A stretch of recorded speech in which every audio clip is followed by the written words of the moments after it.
अगर दोस्तों YouTube channel subscribe कर ले, क्लिक बेल आइकन को प्रेस कर देते ताकि नोटिफिकेशन आपको मिलते रहे जेआईबी से और बैंक प्रमोशन संबंध से। हम लोग यहाँ बात करें जेआईबी का Indian economy and Indian financial management आई&IFM की नंबर 4 है, role of private sector and MSME in the Indian economy.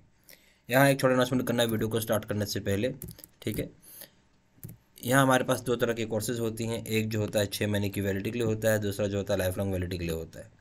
दोनों जगह आपको वीडियो कोर्सेज जाएंगे, केस स्टडी की वीडियो हो जाएंगे, क्वेश्चन बैंक हो जाएगा, मॉक टेस्ट हो जाएगा, रिवीजन नोट्स हो जाएगा। कोई पेपर करिए, चाहे इंडियन इकोनॉमी करिए, प्रिंसिपल्स करिए, अकाउंटिंग करिए, रिटेल बैंकिंग करिए, सभी के दाम यहाँ 1000 रुपये हैं, सभी के दाम यहाँ पे 2000 रुपये हैं। अगर आप कॉम्बो पैक करते थे दाम है 2500 रुपये, दाम है 4000 रुपये।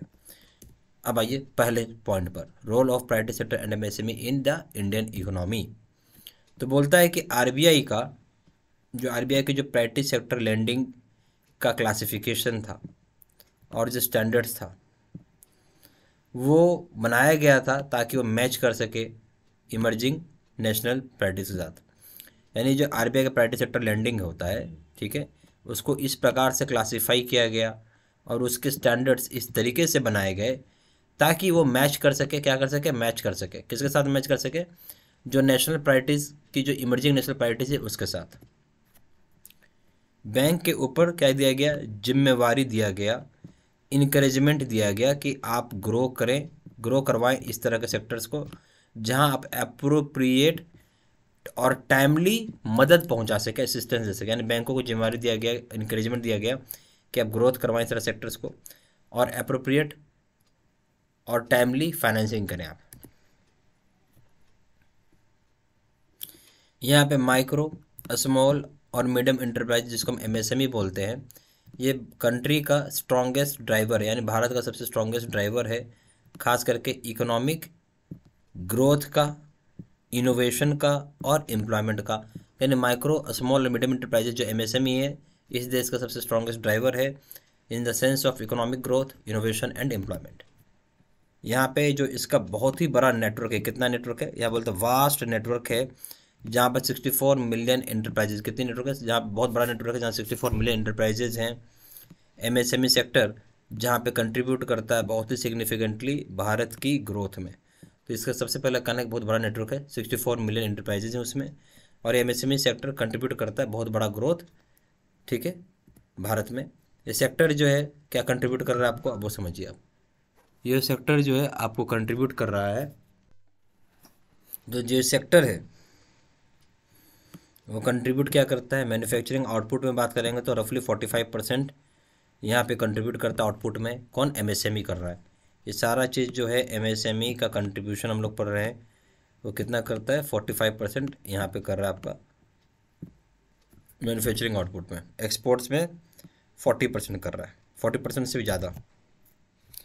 अगर आप जीडीपी की बात करें वहाँ 28% या फिर उससे भी ज़्यादा। और एम्प्लॉयमेंट दिया हुआ लगभग 120 मिलियन पीपल को। इसका मतलब जानते कितना हो गया, 12 करोड़ लोगों को रोजगार दिया हुआ है, यानी बोल सकते हैं 12 करोड़ लोगों को क्या दिया हुआ है, रोजगार दिया हुआ है। और एग्रीकल्चर के बाद ये दूसरे स्थान पे आता है, क्या आता है, एग्रीकल्चर के बाद इसका स्थान दूसरा है। हम किस में, टर्म्स ऑफ एम्प्लॉयमेंट में, एम्प्लॉयमेंट की साइज में हम बात करेंगे तो एमएसएमई दूसरे स्थान पे आता है एग्रीकल्चर के बाद रैंकिंग में, जहाँ ये रोजगार दे रहा है लोगों को। डाइवर्स, अब डाइवर्स का यहाँ क्या मतलब होता है कि अगर हम बात कर रहे हैं टर्म्स जो है इंटरप्राइज की साइज में, प्रोडक्ट में, सर्विस में, तो बहुत बड़ा डाइवर्सिटी है। क्या डाइवर्सिटी है कि इंटरप्राइज का साइज, प्रोडक्ट, सर्विस, बहुत बड़ा रेंज है इसमें। डाइवर्सिटी का मतलब हो गया यहाँ पर रेंज, ठीक है। और जो लेवल ऑफ टेक्नोलॉजी एम्प्लॉय होती है वो भी काफ़ी डिफरेंट तरह का होता है, डिफरेंट इंटरप्राइजेस का। अच्छा, उसके बाद बताया एमएसएमई को क्या बताया, ड्राइवर ऑफ इकोनॉमिक ग्रोथ बताया गया है, क्योंकि एमएसएमई का पोटेंशियल है कि ग्रो कर सकता है बहुत तेज़ी से, और इसे व्यू किया जा रहा है ड्राइवर ऑफ इकोनॉमिक ग्रोथ के रूप में, जहाँ पे ये प्रमोट करेंगे इक्विटेबल डेवलपमेंट। यानी ड्राइवर ऑफ इकोनॉमिक ग्रोथ का मतलब यहाँ पोटेंशियल है कि ग्रो कर सकता है बहुत फास्ट, और इसे व्यू किया जाता है एक ड्राइवर ऑफ इकोनॉमिक ग्रोथ के रूप में, जहाँ ये प्रमोट करेगा इक्विटेबल डेवलपमेंट को। एमएसएमई का जो सेक्टर है जहाँ पे प्राइमरी बेनिफिट मिलने वाला है, एमएसएमई का जो सबसे प्राइमरी बेनिफिट है, एमएसएमई सेक्टर का जो सबसे प्राइमरी बेनिफिट क्या है, एम्प्लॉयमेंट की पोटेंशियल। यानी एम्प्लॉयमेंट बहुत ही हैवी है, यानी बोल सकते हैं कि एमएसएमई सेक्टर में एम्प्लॉयमेंट पोटेंशियल काफ़ी बड़ा होता है, क्योंकि एमएसएमई लेबर इंटेंसिव है। क्या होता है, एमएसएमई जो है लेबर इंटेंसिव चीज़ होती है, यानी इसमें बहुत लेबर लगता है। और सबसे बड़ी बात है, बहुत लोगों को रोज़गार मिल जाएगा उस केस में, और पैसे भी कम लगते हैं एमएसएमई को इस्टेब्लिश करने में। ठीक है, इंपॉर्टेंस क्या हो जाएगा एमएसएमई का सेक्टर में। ठीक है, इंपॉर्टेंस क्या एमएसएमई का सेक्टर में वो समझिए। सबसे पहला बात है कि एम्प्लॉयमेंट क्रिएट कर देगा। दूसरा बात है ये इनोवेशन क्रिएट करता है। तीसरा बात है कि एंटरप्रेन्योरशिप एक्टिविटी दिलवाएगा। चौथा है सप्लाई चेन इसका क्रिटिकल है। तो इसमें चार इंपॉर्टेंट बातें हो गई एमएसएमई का।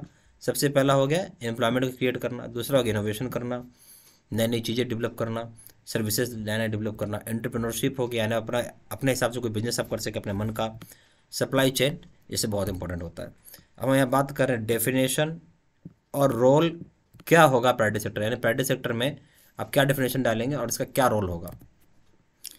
ठीक है, तो हम बात करेंगे सोशल कंट्रोल ओवर बैंक्स। अभी समझते हैं सोशल कंट्रोल ओवर बैंक्स क्या होता है। तो बोलता है कि जो बैंक लॉज अमेंडमेंट बिल है 1967 का, क्या बैंक लॉज अमेंडमेंट बिल 1967 का, ये लोकसभा में रखा गया था 23 दिसंबर 1967 को। डेफिनेशन और यहाँ पर रोल की बात हो रही है। तो प्राइवेट सेक्टर का डेफिनेशन कब आया और प्राइवेट सेक्टर का रोल क्या हुआ। तो सोशल कंट्रोल ओवर बैंक, तो पहली बार बैंक अमेंडमेंट बिल आया 1967 को, जो लोकसभा में डाला गया 23 दिसंबर 1967 को। तो यहाँ पे बैंकों को क्या कहा गया, बैंकों को डायरेक्ट किया गया, ठीक है, कि आप अपना एक्टिविटी को अलाइन करेंगे नेशनल ऑब्जेक्टिव्स के साथ थ्रू सोशल कंट्रोल।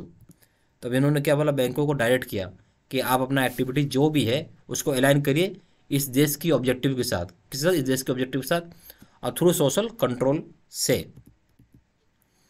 हम बात करेंगे यहाँ पे करंट फ्रेमवर्क क्या रखा गया है प्राइवेट सेक्टर लैंडिंग का। तो आप समझेंगे कि 14 दिसंबर 1967 को उस समय लोकसभा में मोरारजी देसाई, जो कि उस समय के डिप्टी प्राइम मिनिस्टर भी थे, साथ ही साथ आप फाइनेंस मिनिस्टर भी बोल सकते हो कि मिनिस्ट्री ऑफ फाइनेंस भी देखते थे। तो इनके पास लगातार शिकायत आता था, क्या आता था, कंप्लेंट आता था, लगातार शिकायत आती रहती थी खास करके सेवरल प्रायोरिटी सेक्टर के ऊपर, जैसे कि एग्रीकल्चर, एसएसआई, एक्सपोर्ट्स, जहाँ पे इन्हें बैंक के साइड से रिसीव नहीं हो रहा है क्रेडिट्स, फेयर क्रेडिट। ठीक है, क्रेडिट का मतलब होता है लोन। तो 1967 में क्या हो गया कि जो मोरारजी देसाई थे, जो उस समय के डिप्टी प्राइम मिनिस्टर थे, आप बोल सकते हैं मिनिस्टर ऑफ फाइनेंस भी रहे, ठीक है, दोनों थे, डिप्टी प्राइम मिनिस्टर भी थे और मिनिस्टर ऑफ फाइनेंस भी थे। उनको लगातार कंप्लेंट आता था कई तरह के प्राइवेट सेक्टर्स के ऊपर में, जैसे कि एग्रीकल्चर, एसएसआई, एक्सपोर्ट्स, जहाँ पे इस तरह की चीज़ों को, चाहे एग्रीकल्चर, एसएसआई, एक्सपोर्ट्स, जहाँ पे बैंक उनको लोन सही तरीके से नहीं देती थी, फेयर तरीके से नहीं देती थी। ठीक है, और सबसे पहली बार यहाँ पे अपीयर हुआ, आप देखेंगे यहाँ ऐसा अपीयर हुआ कि पहली बार, फर्स्ट टाइम मैं बोल रहा हूँ, कि जो फ्रेज था प्राइवेट सेक्टर सुनने को मिला, पहली बार शब्द मिला सुनने को प्राइवेट सेक्टर यहाँ पे यूज हुआ, पहली बार प्राइवेट सेक्टर शब्द यूज हुआ, जिसकी वजह से यहाँ पे बाद में कंसेप्ट डेवलप हुआ प्राइवेट सेक्टर। क्या कंसेप्ट डेवलप हुआ, प्राइवेट सेक्टर लैंडिंग की कंसेप्ट को बॉर्न किया गया। तो बॉर्न तब हुआ, सबसे पहले मोरारजी देसाई ने बोला था फेज प्राइवेट सेक्टर को, ये यूज़ हुआ और इसकी वजह से प्राइवेट सेक्टर का कंसेप्ट पूरा डेवलप हुआ, और इस पर लोन देने की बात भी बाद में आई कि प्राइवेट सेक्टर लैंडिंग करनी है।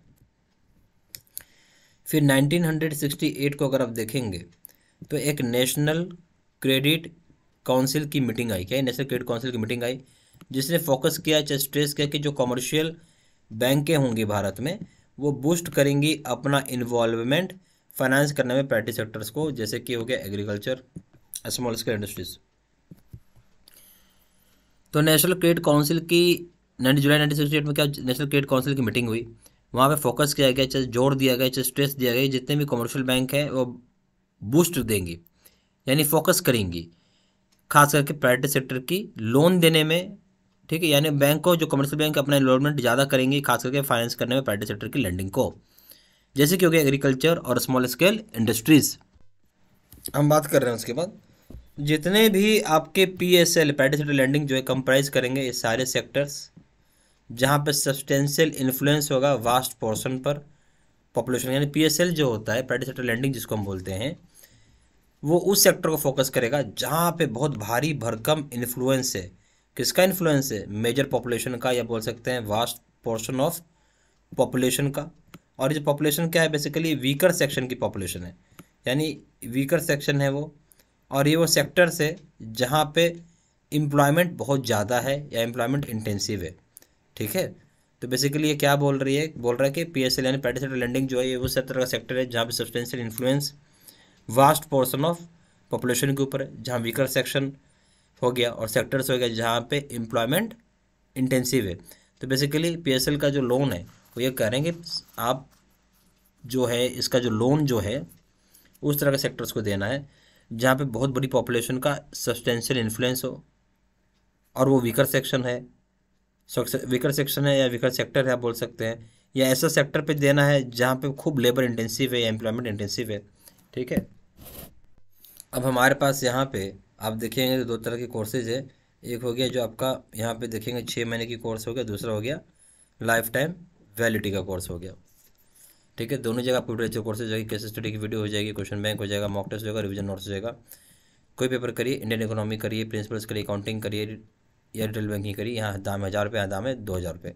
जहाँ और यहाँ पे हो गया कॉम्बो पे का दाम है 2500 रुपये, यहाँ दाम है 4000 रुपये।